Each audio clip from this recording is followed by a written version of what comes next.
नमस्कार। राजस्थान की तमाम फटाफट खबरों में आपका स्वागत है। खबरों के लिए आपसे निवेदन कि यदि आपने हमारे चैनल को सब्सक्राइब नहीं किया है तो राजस्थान की खबरों के लिए आपके अपने चैनल को सब्सक्राइब करना ना भूलें, क्योंकि आप सब्सक्राइब करते हैं तो हमें हिम्मत होती है सही और सच्ची खबरें आप तक पहुंचाने की। तो आज की बड़ी खबर यूपी के हाथरस जिले की। जी हाँ, यूपी के हाथरस जिले के पुलराई गांव में नारायण साकार हरि उर्फ भोले बाबा के सत्संग के बाद मची भगदड़ में कई श्रद्धालुओं की मौत हो गई। यहाँ हाथरस की घटना का उल्लेख करने के बजाय हमको भीड़ से बचना चाहिए। यदि भीड़ में हमको जाने का मौका भी मिलता है तो हमको संयम रखना चाहिए, और दूसरा संयम रखने के साथ ही एक बात का और ध्यान रखना चाहिए, महिलाएं और बच्चे जब कभी जाते हैं तो उन महिलाएं और बच्चों को भी इस तरह से सुरक्षित स्थानों पर खड़ा रहना चाहिए ताकि भगदड़ मचने पर ऐसे हादसे न हो। ऐसे हादसे से सबको सबक लेने की जरूरत है। धार्मिक आयोजन, त्योहार, जयंती, शोभा यात्रा, जुलूस जैसे आयोजनों को लेकर दिशा निर्देश जारी कर रखे हो, लेकिन ज़्यादातर आयोजनों में मंजूरी से कई गुना ज़्यादा लोग जुटते हैं। इसकी याद हमें जोधपुर के मेहरानगढ़ के चामुंडा माता मंदिर में 2008 में भगदड़ के दौरान कई सैकड़ों यानी 216 से अधिक लोगों की मौत हो गई थी। सरकार ने दिशा निर्देश बनाए थे, कलेक्टर एसपी को जिम्मेदार ठहराया था, लेकिन थोड़े दिन बाद व्यवस्था वैसी ही दिखी। और इसका उदाहरण खाटू श्याम मंदिर में मची भगदड़ में 3 महिलाओं की मौत हुई और 4 श्रद्धालु घायल हुए। इसलिए बात ये नहीं है कि कहाँ कितने हादसे में शिकार हुए, बात यह है कि जब भी आप भीड़ में इकट्ठा होने का मौका मिले तो आप संभल कर जाएं, संयम बरतें, क्योंकि पुलिस प्रशासन हर आदमी के साथ नहीं हो सकता। इसलिए आपको स्वयं को भी इस तरह से संयम बरतना चाहिए। राजस्थान में मादक पदार्थों की तस्करी रोकने और इसमें लिप्त माफिया के खिलाफ कड़ी कार्रवाई करने के लिए एंटी नारकोटिक्स टास्क फोर्स का गठन किया जाएगा। नशा मुक्त राजस्थान बनाने के लिए सीएम भजन लाल शर्मा ने तैयारी करने के निर्देश दिए हैं। अब ये काम स्पेशल ऑपरेशन ग्रुप के अधीन काम करने वाली स्पेशल टास्क फोर्स करती है। इसका गठन पूर्ववर्ती गहलोत सरकार ने पिछले साल अप्रैल में किया था। मानसून दस्तक दे चुका है। मौसम विभाग ने जुलाई माह में लगातार बारिश का अलर्ट जारी किया, लेकिन हर साल की तरह इस साल भी सुनियोजित विकास, बेहतरीन सड़कें और ड्रेनेज सिस्टम का दम भरने वाले जेडीओ नगर निगम तैयार नहीं है। शहर का पानी बाहर निकालने वाले 80 नालों की सफाई नहीं हुई है। 10 प्रोजेक्ट अधूरे हैं और 125 सड़कें खुदी पड़ी है। यानी एक तेज बारिश में सड़कें फिर डूबेगी और भुगतेगा शहर नहीं, आप स्वयं भुगतेंगे। खाद्य सुरक्षा विभाग ने मंगलवार को 2 जगह छापे मारे, एक ट्रेवल्स कंपनी पर और दूसरा मालवीय नगर औद्योगिक क्षेत्र स्थित श्रीनाथ आचार फैक्ट्री में। पोलो फैक्ट्री स्थित इंटरसिटी ट्रेवल्स पर फूड इंस्पेक्टर नरेश चेजारा और रतन गोदारा पहुंचे तो 1500 किलो नकली घी मिला। जांच में सामने आया कि नकली घी इंदौर से श्री राम मिल्क फूड की मदद से जयपुर आया था और छोटवाड़ा रोड स्थित पिंक सिटी टावर पर पहुंचना था। बाजार में से 290 रुपए किलो के भाव बेचा जाना था। घी को सीज कर दिया गया। जांच में सामने आया कि श्री राम मिल्क फूड द्वारा मिल्क क्रीम, मदर चॉइस और मिल्क क्रीम के नाम से घी बनाया जा रहा था।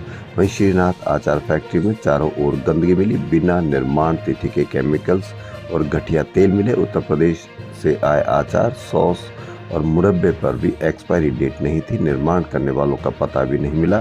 टीम ने सामान को सीज कर नष्ट करवा दिया। जांच में सामने आया कि नकली घी इंदौर से श्री राम मिल्क फूड की मदद, यानी श्री राम को नाम बदनाम करने पर आप इससे क्या खफा नहीं होते हैं कि श्री राम का नाम का उपयोग करके वह नकली घी बना रहा था। वहीं श्रीनाथ का नाम यूज करके वह नकली सॉस, घटिया तेल, इस तरह से सामग्री अचार बना रहा था। लेकिन मुझे लगता है कि आपको इन चीज़ों से कोई फर्क नहीं पड़ता। आपको जब आपके इन नकली चीज़ों के खाने से किसी प्रकार का कोई रोग आपके परिवारजन के होगा, तब भी शायद आपको कोई खबर नहीं होगी, क्योंकि ये धीरे धीरे आपको रोज नकली की सामान खिलाया जा रहा है। अब सरकारी स्कूल भी हाईटेक होते जा रहे हैं। जयपुर में स्मार्ट सिटी प्रोजेक्ट के तहत 5 स्कूलों में वर्चुअल रियलिटी लैब स्थापित किए, जहां बच्चों को 3D एनिमेशन और स्टोरी टेलिंग के जरिए फिजिक्स, केमिस्ट्री, बायोलॉजी, अंग्रेजी और सामाजिक विज्ञान के चैप्टर पढ़ाए जा रहे हैं। छात्रों का कहना है कि साइंस की कठिन कॉन्सेप्ट और एक्सपेरिमेंट को VR से अब आसानी से समझ रहे हैं।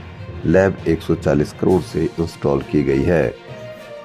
राजस्थान में विधानसभा के बजट सत्र से ठीक एक दिन पूर्व मंगलवार को बचनलाल सरकार की कैबिनेट बैठक में कई फैसले लिए गए। इनमें बड़ा फैसला गांधी वाटिका ट्रस्ट को खत्म करने का बिल लाने और कोटा में ग्रीनफील्ड एयरपोर्ट खोलने और भीलवाड़ा, झालावाड़ एवं किशनगढ़ में फ्लाइंग स्कूल शुरू करना शामिल है।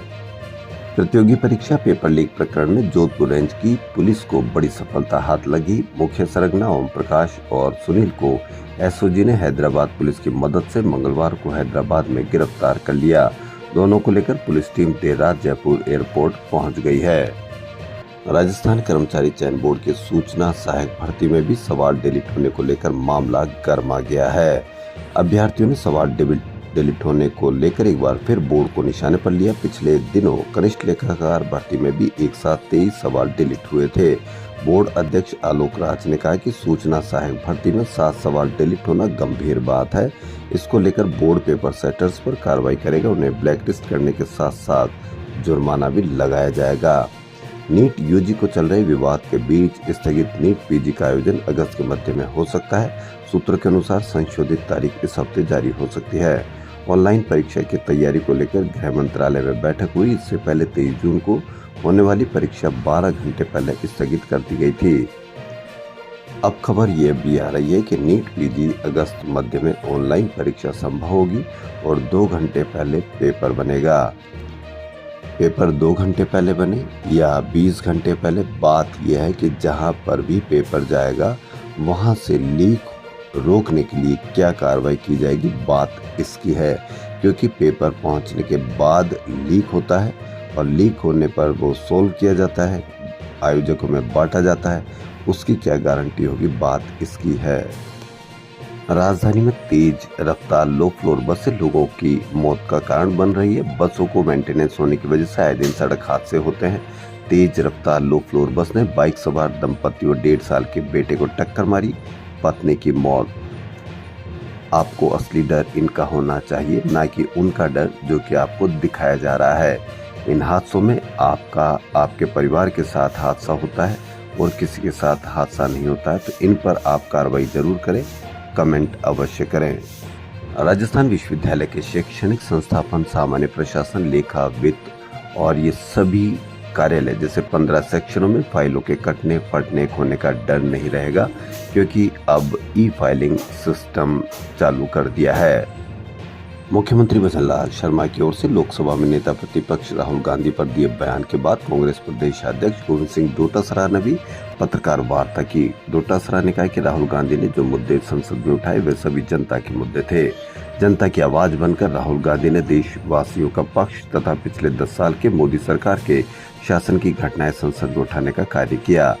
डोटासरा ने कहा कि राहुल गांधी ने स्पष्ट रूप से कहा कि भाजपा तथा आरएसएस हिंदू समाज के ठेकेदार नहीं है तथा आरएसएस के स्वयं सेवक व भाजपा के नेता ही केवल हिंदू नहीं है, बल्कि देश के करोड़ों लोग हिंदू समाज के हैं और हिंदू धर्म को मानते हैं, किंतु वे भाजपा के नहीं हैं। राहुल गांधी ने आरोप लगाया कि हिंदू के लिए होने के लिए किसी को भाजपा से प्रमाण पत्र लेने की आवश्यकता नहीं है तथा राहुल गांधी ने कहा कि हिंदू कभी हिंसा फैलाने में विश्वास नहीं रखता, हिंदू अहिंसावादी है तथा निडर है। डोटासरा ने कहा कि देश भर में भाजपा के सभी मुख्यमंत्रियों को राहुल गांधी के वक्तव्य के विरुद्ध दुष्प्रचार करने हेतु प्रेस कॉन्फ्रेंस करने का आदेश भाजपा के शीर्ष नेतृत्व ने दिया।